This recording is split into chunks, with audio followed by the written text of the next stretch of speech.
Hello everyone, JEE main 2026 नजदीक आ चुका है। एक बहुत ही बड़ा क्वेश्चन, क्या जेईई मेन के अंदर शुरू की शिफ्ट में पेपर इजी आएंगे, मॉडरेट आएंगे और जैसे जैसे एग्जाम की डेट पीछे चली जाएगी क्या पेपर टफ हो जाएगा या टफेस्ट चला जाएगा? बड़ा ही भारी क्वेश्चन स्टूडेंट कम्युनिटी के दिमाग में है कि आखिर डिफिकल्टी लेवल क्या होने वाला है और पेपर का नेचर किस तरीके से जनवरी में बड़ा अनएक्सपेक्टेड सा दिखाई दिया, अब अप्रैल में क्या होगा, जरा बात करते हैं।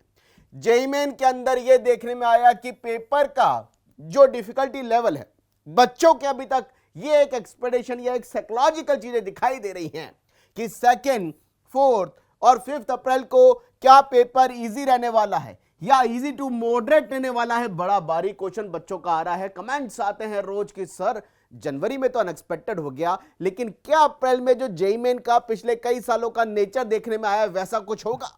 क्या बोल रहे हैं बच्चे कि 6 और 8 अप्रैल को होने वाला पेपर क्या मॉडरेट जाएगा या मॉडरेट से टफ जाएगा? बड़ा ही भारी क्वेश्चन है कि भाई आखिर अब एक्सपेक्टेशन क्या है। जरा आई ओपनर चीज आपको समझाते हैं कि जेईई मेन जनवरी एग्जाम में क्या हुआ जिसने सबकी नींदें उड़ा के रख दी, सबको एक अलग सोच पे ले जाने के लिए मजबूर कर दिया।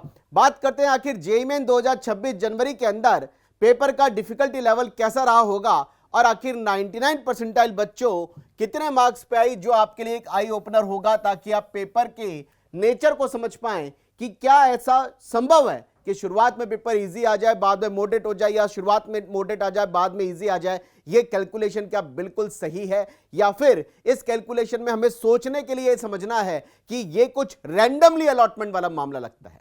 हमने देखा जनवरी जेईई मेन के अंदर 21 ऑफ जनवरी की मॉर्निंग शिफ्ट में 167 मार्क्स पे 99 परसेंटाइल आई।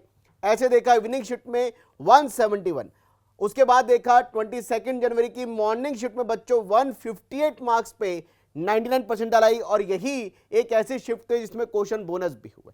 इसके बाद देखा इवनिंग शिफ्ट में 155 मार्क्स पे 22 जनवरी, यानी आप देखें कि 99 परसेंटाइल की कैलकुलेशन शिफ्ट बाय शिफ्ट ज्यादा चेंजेस नहीं है। लेकिन एक चीज सामने आ रही है कि ऐसा भी नहीं है कि सेम नेचर का पेपर आ रहा हो या डिफिकल्टी लेवल बराबर आ रहा हो, क्योंकि 1,30,000 बच्चों ने पर शिफ्ट के अंदर जेईई मेन का एग्जाम दिया था। यानी 22 जनवरी में एक चीज और देखने में आई कि ड्रॉप क्वेश्चन भी 3 क्वेश्चन ड्रॉप किए गए थे, फिर भी 155 मार्क्स पे जो पेपर में सबसे हायर टेस्ट पे चली गई दोपहर की शिफ्ट थी 22 जनवरी।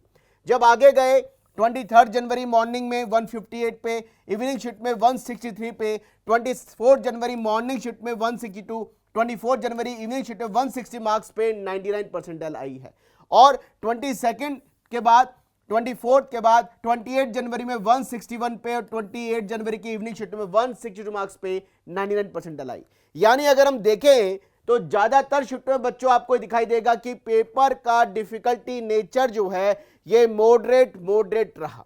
अगर हम इसको मॉडरेट मान लें, यहां मॉडरेट मान लें, यहां मॉडरेट लगभग कह सकते हैं, यहां हम पेपर को टफ कह सकते हैं, यहां टफ कह सकते हैं और यहां टफ कह सकते हैं। इसके बाद लगभग पेपर मॉडरेट साइड जाते हुए ही दिखाई दे रहे हैं, क्योंकि ये अगर आप देखेंगे 24 और 28 जनवरी में तो चारों शिफ्टें जो दिखाई दी लास्ट के 2 दिन की, इनमें मार्क्स में बहुत फर्क नहीं है, 1 या 2 मार्क्स का डिफरेंस आ रहा है, जिनका नेचर बिल्कुल सिमिलर रहा। यानी अगर आप देखें तो ऐसी कोई कैलकुलेशन यहां पर नहीं लग रही है कि शुरुआत में पेपर इजी आएगा, टफ आएगा, बीच में मॉडरेट हो जाएगा, इजी हो जाएगा या लास्ट में जाकर के टफेस्ट हो जाएंगे। ऐसी कोई कैलकुलेशन काम नहीं कर रही, क्योंकि एनटीए ने यह बात क्लियर करी है बच्चों कि पेपर का डिफिकल्टी लेवल 2024 के अंदर एनटीए ने एक सर्कुलर निकाला था जिसमें एनटीए ने क्लियर किया कि पेपर को हम कोशिश करते हैं सिमिलर नेचर का बनाने की। केवल नेचर हम सिमिलर रख सकते हैं, लेकिन हमें जो अलॉटमेंट शिफ्ट वाइज होता है डिफिकल्टी लेवल के अकॉर्डिंग वो हमें पता नहीं होता।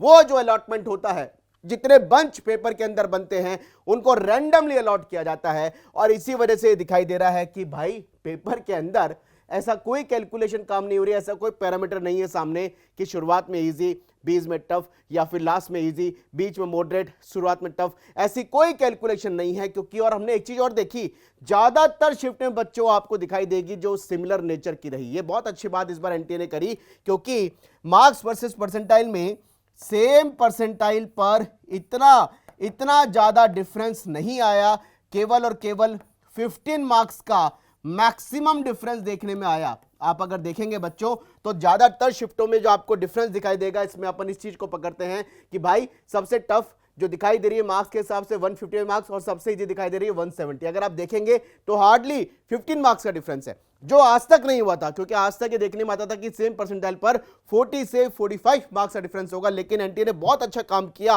कि पेपर का नेचर सिमिलर तो रखा और डिफिकल्टी लेवल भी जो बच्चों लगभग बराबर रखने की कोशिश करी है।